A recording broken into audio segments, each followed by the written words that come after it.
Doutora Maria está com a gente. Mudando de assunto, agora a gente vai falar sobre Mães da Sé. Gente, está aí um trabalho que é maravilhoso, que ajuda muita gente, inclusive dando aí um apoio psicológico, que é muito importante numa hora como essa, né? Deixa eu mostrar quem são as minhas convidadas de hoje, que a gente vai conversar sobre isso. Ah, a gente tem antes um VTzinho, não é isso? Ou é só um VTzinho? Ah, não? Tá bom. Bom, deixa eu conversar então com o pessoal, deixa eu apresentar para vocês antes de mais nada, tá? Eu tô aqui com as minhas amigas, sejam bem-vindas ao Revista da Cidade, antes de mais nada. A porta-voz e presidente, fundadora do Mães da Sé, tá aqui ao meu lado, que é a Ivanise Santos. Tô aqui também com a Maria Aparecida Corraine, que é mãe do Silvio César Corraine, de 44 anos, não é isso? Corraine, ok. Estou também com a Maria de Jesus dos Santos, que é esposa do Antônio dos Santos Teixeira, de 29 anos, que também desapareceu, não é isso? É isso. E também a Aparecida Francisca da Conceição, que é mãe do Esmi Conceição da Silva, de 16 anos.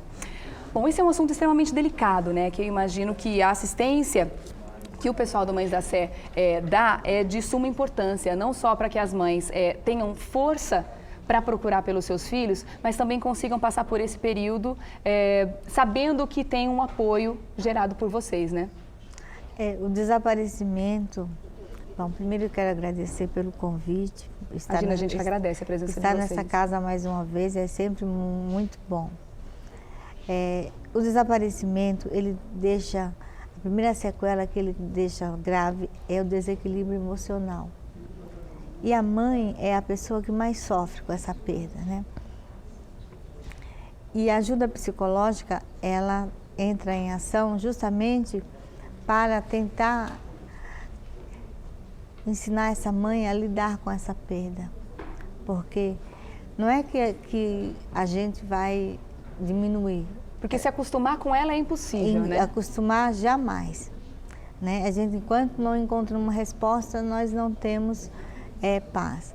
Mas a terapia, e a gente faz terapia com elas, terapia de grupo, então é uma forma dos profissionais de autoajuda ensiná-las a viver com esse luto de forma mais amena, aprendendo a lidar com essa dor, né?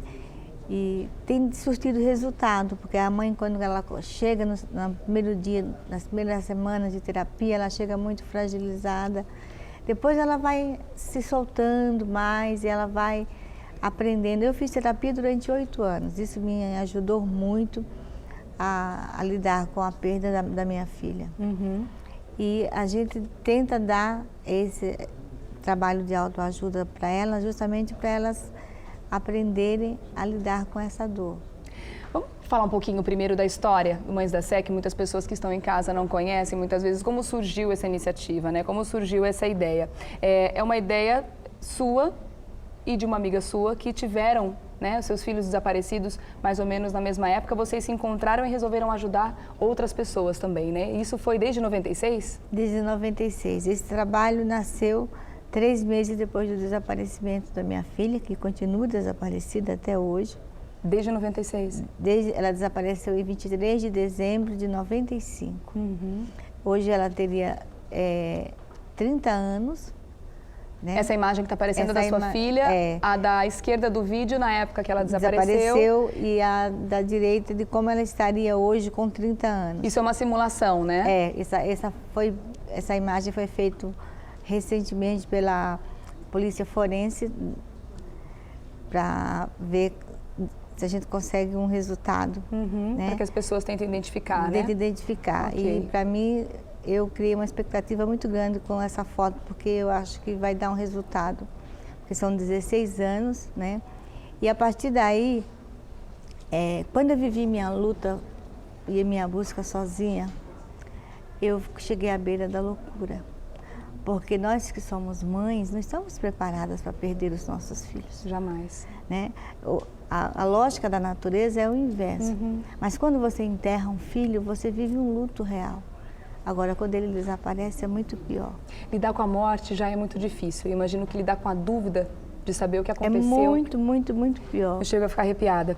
E a partir daí, vocês começaram a se reunir, a ajudar outras mães também, Sim. né? E também receber o apoio delas, porque na época Sim. vocês também estavam precisando de muito apoio. Eu costumo dizer que essas mães é uma família que Deus me deu. Eu tenho algumas mães que me chamam de mães, né, que me chamam de mãe, pais que me chamam de mãe, porque foi com elas que eu aprendi a dividir a minha dor. Aprendi a lutar não só por mim, mas por elas também. Então, de certa forma, elas fazem parte da minha vida. Né? Em 16 anos, eu ainda não encontrei minha filha, mas eu já tenho, nesses 16 anos, quase 3.000 pessoas localizadas. Então, Graças a minha Deus, filha faz parte de cada uma dessas pessoas que eu consegui devolver para suas famílias através do meu trabalho. E essas mulheres, elas são a família que Deus me deu, e elas todos os dias me ensinam, me ajudam a me fortalecer com a minha dor. Maria, vamos falar um pouquinho sobre a sua história? Você é mãe do Silvio, né? Ele tem 44 anos e ele desapareceu em 2011. Foi dia 12 de outubro de 2011. A gente tem foto do Silvio para mostrar também, em Santo André, né? E sob que circunstâncias? Como é que foi que isso aconteceu? A gente deixou ele em casa, que ele, na realidade, ele estava me visitando em casa. Ele mora no litoral. E ele seguiu eu, a esposa dele e meu marido para o litoral. E ele ficou em casa dizendo que ia consertar uma caixa de descarga do filho e iria depois lá à noite, e até hoje não apareceu. Não sei se foi sequestrado, se foi morto, se ele está nas ruas, tá? Porque no passado ele foi usuário, ficou internado, ficou longos anos livre. Aí ele tinha voltado a beber, né? E a gente já estava preocupado. Tá. E foi em agosto, ele desapareceu e a gente encontrou ele, eu encontrei ele em menos de 15 dias, mais ou menos de 20 dias, graças a uma enfermeira de um hospital que telefonou para minha residência, que eu deixei as fotos lá, e avistou ele, e eu fui no local e ele estava lá. E ele estava em estado de depressão muito grande e a gente estava apreensivo em deixar. Ele se mostrou forte no momento e a gente, 44 anos, a gente acabou deixando. E daí nunca mais avistamos, nunca mais. Quer dizer, muitas são as razões para um desaparecimento, muitas vezes, né? Só que muitas vezes a pessoa está precisando dessa ajuda também, ela está precisando ser encontrada, no caso de um adulto, como é o seu filho, né? E a gente está sofrendo muito. Ele tem uma neta, que é minha bisneta, a Camila, está sofrendo demais a ausência dele. O filho dele ontem entrou em desespero na minha casa quando viu essa foto dele, porque é a mesma coisa que está vendo ele pessoalmente. Eu não sei mais o que é dormir de acordo. Eu fico a noite inteira parece que eu estou vendo ele chegar, qualquer momento a campainha vai tocar e nunca acontece. Eu saio procurando ele pelas ruas, embaixo do viaduto, em hospital, ML, em todo lugar. Eu não estou conseguindo. Isso transforma completamente a vida da pessoa, né? Para mim, eu agradeço este programa, agradeço a mãe da Sé, Evani, porque para mim foi uma porta da esperança para tudo isto.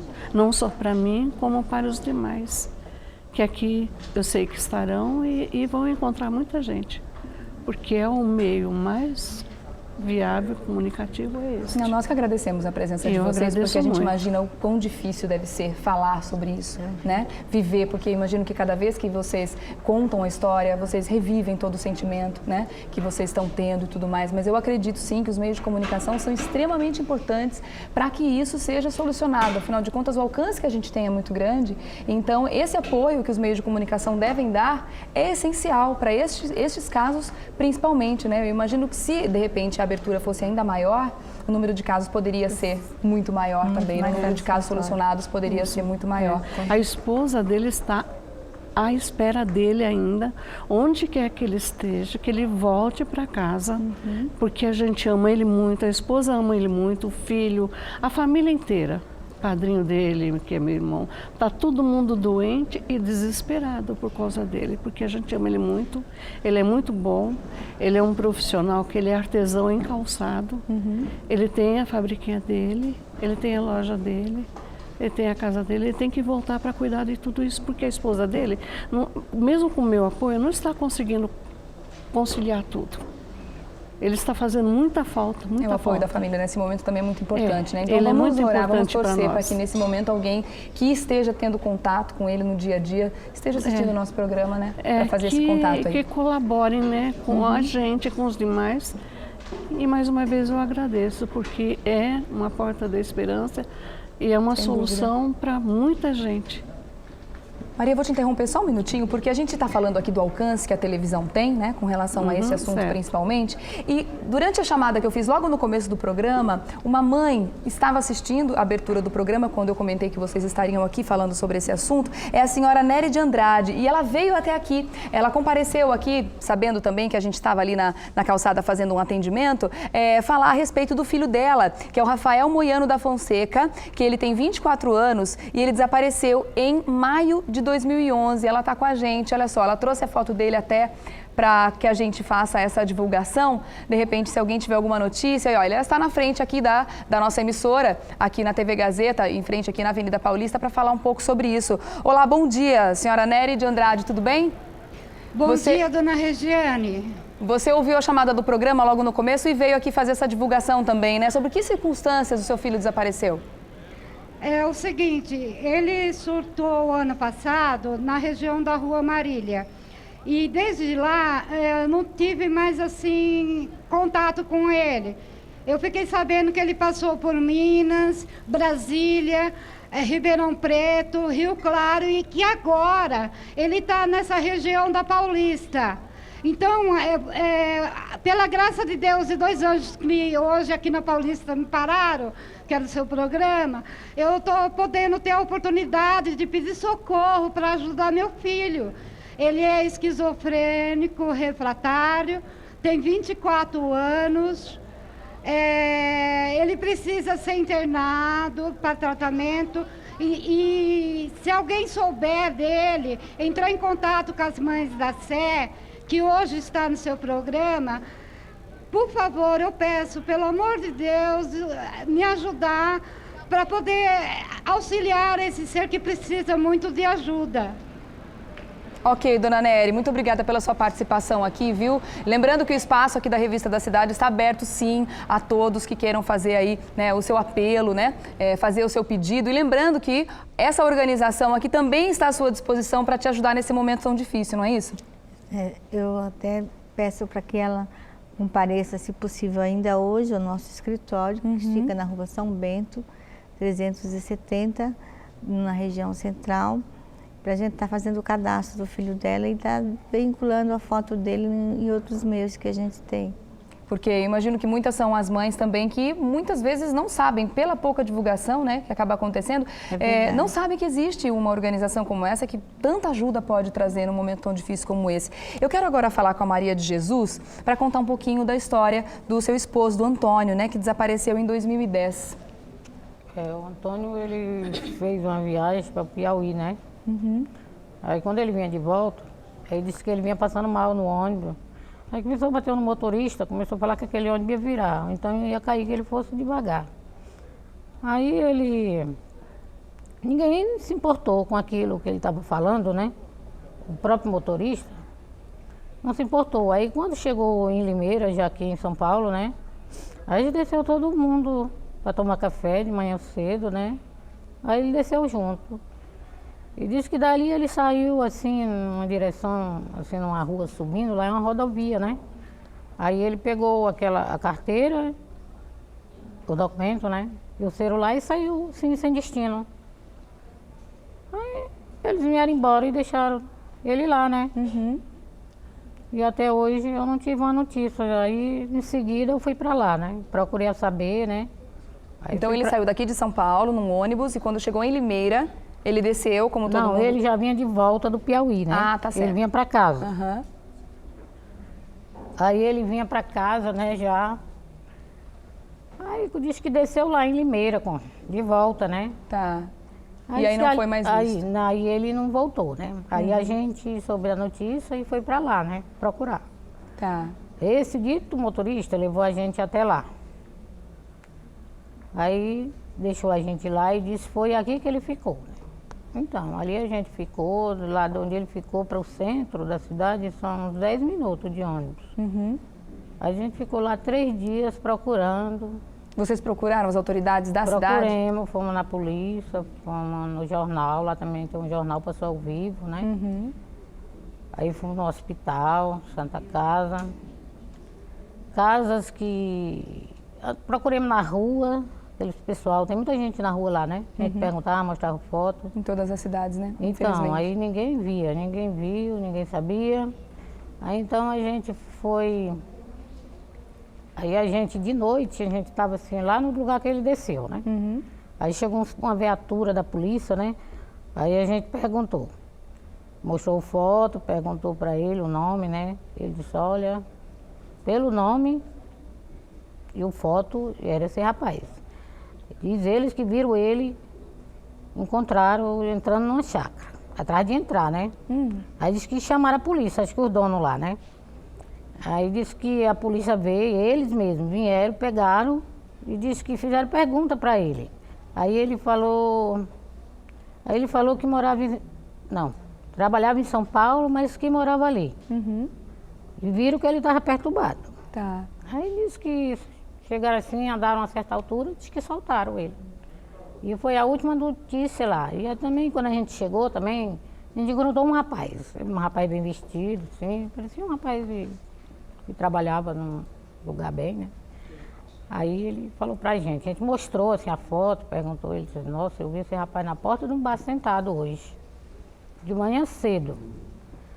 Aí disse que ele estava com o boné do santo na cabeça, o jeito que ele estava, falou que ele estava até de chinela de dedo, falou que era até preto os cabelos da chinela, e tudo. O jeitinho que a gente mostrou, justamente essa foto, estava parecendo, né? O gesto que ele estava, né? Bermuda. E até hoje nenhuma notícia até hoje mais? nenhuma notícia. Saiu... Quer dizer, muitos são os motivos, né, pelos quais a pessoa pode desaparecer. Muitas vezes uma criança é subtraída da sua própria casa ou do lugar onde está ali brincando, muito próximo à sua residência. Ou muitas vezes, como no caso do Antônio, parece de repente que ele teve um surto, um momento de que ele não estava com lucidez e acabou... né, se perdendo e não conseguindo voltar para casa. Então, por isso que esse trabalho mesmo é realmente muito importante. Agora, eu queria que você falasse para a gente, Vanise, assim como muitas são as circunstâncias, os cuidados que essas mães devem ter. Porque muitas vezes, assim, vai buscar para mim um leite aqui na padaria, logo aqui na esquina. Ou então vai buscar o jornal ali na banca, ali pertinho. As crianças costumam também desaparecer, muito frequentemente, em situações corriqueiras como essa, né?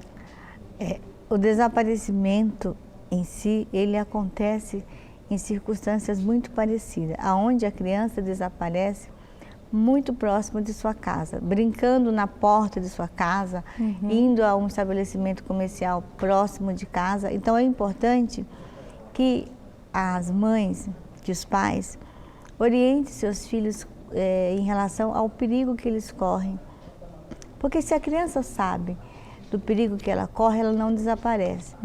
É muito importante você ser amigo do teu filho, não deixá-lo sair desacompanhado. Se sair acompanhado, sempre de alguém que você conhece, alguém da sua confiança. Porque as crianças que desaparecem de fato, elas desaparecem em circunstâncias em que elas estão totalmente desprotegidas. Então é fundamental que você fale com o seu filho, não orientá-lo a não aceitar na carona, não aceitar nenhum objeto de qualquer estranho que se aproxime dele. E que compartilhe com você se tiver alguém ali fazendo algum tipo de contato mais próximo, Sim. né? Querendo se aproximar da criança de algum jeito. Se às vezes a criança está passando por algum tipo de ameaça, por algum tipo de abuso, e ela tem medo, tem vergonha de falar para o pai, então é importante que a família observe qualquer tipo de mudança de comportamento do seu filho. E Vanise, antes da gente encerrar, eu queria que a Aparecida contasse um pouquinho sobre a história do Wesley, de 16 anos, que desapareceu agora muito recentemente, né? Foi em março desse ano. 16 dias hoje. Ele saiu, foi para a feira com a tia, que a tia vendia negócio de tempero. Aí ele foi com ela. Quando chegou lá, ele começou vendendo mais ela. Aí depois ele falou, tia, segura aqui, tia, que eu vou ali fazer xixi e venho já. Aí ele saiu e Deus que ele espera, nada dele chegar, depois chegou o irmão, chegou o primo. Disse, você viu o Esminho? Não. O Esminho saiu nestando, dizendo que fez xixi, não voltou. E eu em casa, sem saber, né? Eu ia para a feira, mas desisti de não ir. Aí esperei 1 hora, 2 horas, 3 horas, 4 horas, quando foi 5 horas, a minha irmã disse, Aparecida, chegou aí o Esminho. Eu digo, não, ele não está em sua casa não foi com você? Ela disse, não, ele pediu para fazer xixi, foi e não voltou mais. Aí nós saímos, eu digo, então vai para casa da tia, Diadema, fui lá, ele não estava. Aí disse, foi para a Praça da Moça junto com as primas, fui lá, ele não estava, sempre procuramos muito. E nada de encontrar o Esminho, a professora dele está muito preocupada com ele, que ele estuda. E de repente assim ele desapareceu, ele não tinha amigo nenhum, amigo dele só eram os primos. E os primos dele estão tudo lá. E até hoje não encontro com o Esminho. Quer dizer, independente do tempo em que essa criança, que essa pessoa da família desapareceu, a esperança das pessoas que estão ali aguardando uma notícia, ela nunca vai embora. A esperança está sempre ali, viva, como uma chama. E vocês, justamente nesse trabalho, fazem isso, né? Ajudar essa chama a não se apagar, né? Não, a esperança é o que nos mantém viva, né? É a chama que nos mantém, nós mantemos acesa a chama da esperança desse reencontro, mesmo sem saber o dia e a hora que ele possa acontecer. Tá. O contrário também acontece, né? De vocês encontrarem crianças que estão perdidas nas cidades e não encontram os seus pais. E que muitas vezes vocês não sabem nem a origem, nada sobre essas crianças. Tem um caso que, inclusive, a gente quer mostrar agora. Essa menina quem é? Essa criança, ela nos foi enviada pela Vara da Infância e Juventude da Lapa. Olha que bonitinho. Ela foi encontrada em um posto de gasolina abandonado no final de outubro do ano passado, né? E aí a polícia foi acionada, a polícia militar foi acionada, ela foi encaminhada para o Conselho Tutelar e de lá ela foi para um abrigo. E agora a Vara da Infância e Juventude me pediu ajuda para ver se a gente consegue localizar a família dessa criança, porque até hoje ela não foi registrada nenhuma ocorrência de desaparecimento, dela, né? Ela pode ser uma criança de outro estado, que foi raptada em outro estado. E abandonada aqui. E abandonada aqui, né? E eu aproveitei e quero aproveitar a audiência do teu programa para fazer um apelo, se alguém conhece a família dessa menina, né? Ela foi dado um nome fictício de Vitória, porque não se sabe, ela não sabe falar. Ela tem aproximadamente 1 ano e meio de idade. Que judiação. Né? E a gente está tentando localizar a família, porque eu tenho certeza que tem uma mãe chorando, que tem uma mãe sofrendo. Que muitas vezes nem imagina que ela pode estar em São Paulo. Que nem imagina que ela possa estar aqui em São Paulo.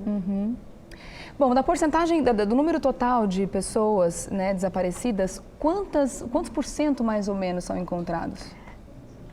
25%. 25%. Eu tenho uma faixa de 25% de pessoas encontradas. Quer dizer, esse número poderia ser realmente maior se tivesse mais apoio, né? Sim, mas todo esse resultado só foi possível graças às parcerias que a gente tem. E assim, a televisão tem sido a nossa principal aliada nessa luta. E a gente está aqui para isso, viu? Quero deixar claro, inclusive, que esse espaço está mais do que aberto para que vocês vocês façam essa divulgação cada vez mais, porque esse trabalho realmente é muito importante, muda a vida de muita gente, né? Com certeza. Mas é importante também que as mães saibam que aquela história de ter que esperar 24 horas para fazer a denúncia, para fazer a ocorrência, para ir até uma delegacia e procurar uma autoridade, isso não existe, né? Não existe. Ao mesmo tempo em que a pessoa já percebeu o desaparecimento, ela pode e deve procurar uma autoridade competente. Ela já pode ir na delegacia e registrar a ocorrência. Se o delegado se negar a registrar a ocorrência, ela vai na corregedoria e denunciá-lo por crime de prevaricação. Tá, ok. Tá. Bom, tá dado o recado, gente. Eu agradeço demais a presença de vocês aqui, viu? Obrigada por terem vindo, terem compartilhado essas histórias e a gente vai continuar aqui na torcida, com certeza, para que essas histórias tenham finais felizes e para que as pessoas desaparecidas voltem aí ao seio da família, não é isso? Nós aqui agradecemos pelo carinho, por essa oportunidade que você está dando para minhas mães. E quem sabe se a gente hoje não tem uma notícia boa e voltamos aqui para comemorar. Por favor, voltem. A gente vai adorar saber esse final feliz, viu? Obrigada, então, Ivanise Santos, presidente e fundadora da Mães da Sé, a Maria Aparecida, também a Maria de Jesus e a Aparecida Francisca da Conceição. Obrigada e boa sorte para vocês, viu? Obrigada. Até uma próxima oportunidade. Obrigada, que agradeço a presença de vocês. Bom, mudando de assunto, agora eu quero falar com você que quer praticidade.